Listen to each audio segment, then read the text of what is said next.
In a world dominated by the internet and social media, where access to information is almost instantaneous simply by pulling out the smartphone in our pocket, teaching students to think critically about the media and the information that they consume and share is vitally important. Media literacy education can start in the classroom, even as early as elementary school.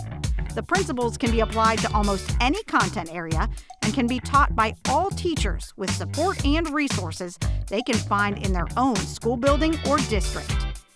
Media literacy is important because it does provide a variety of different kinds of skills that you can use across your lifetime. Media literacy actually has its roots in English language arts. And so if we think about all the different types of skills and the different types of information that can be shared through media literacy, it actually goes across the curriculum. I've seen it used in social studies, I've seen it used in English, even in math courses. So I think there's a lot of opportunities to be able to incorporate media literacy across the curriculum. First, let's talk about what we mean by media literacy. Exactly what is media literacy?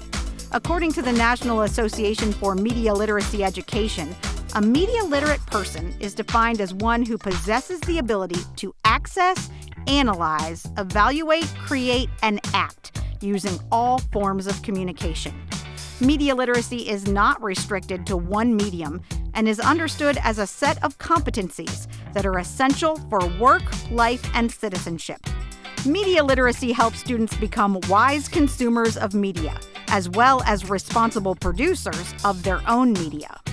It's important for our students to be able to understand how to evaluate media because it's all over. It surrounds their lives. It's a part of their existence. It's another element to their lifestyle and their life experiences. They receive messages in lots of different forms from lots of different places.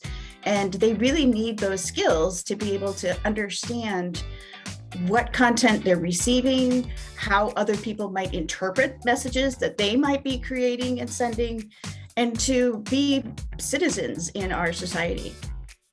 And while you may think teaching media literacy is something for older students in middle school and high school, that's not the case. Media literacy education can start in elementary school with age-appropriate discussions and activities. There are just so many things out there that kids especially don't think about when they click on an app or how they're getting information, who's putting the information out there, how's the information they're giving them being used. Is the information they're consuming correct? Is it based on fact, or is it just something someone made up to promote their own agenda? It's important to start media literacy early because we know that habits established early in life carry throughout their entire life.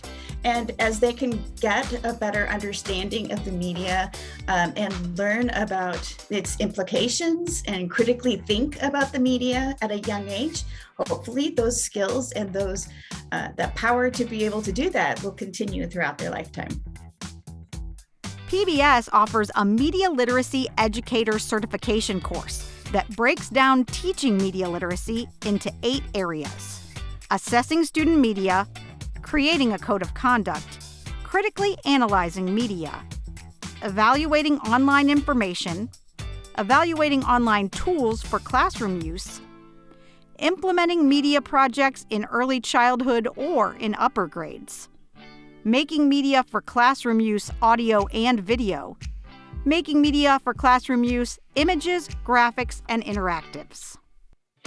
I think taking the class made me ask a lot of questions that I'd never even thought about before. I am not a tech person. I mean, when I was in school, none of this existed.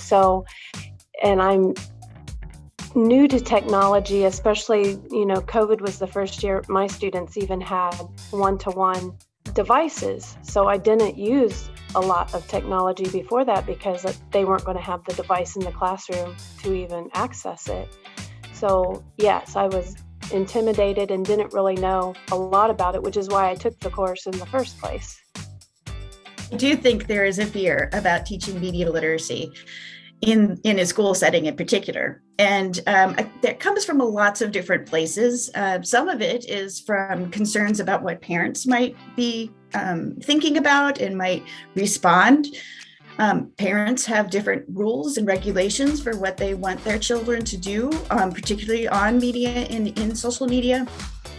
So it's really important to get your parents on board and to make sure that they're aware of what you're doing, to be able to show them the value of media literacy in the classroom.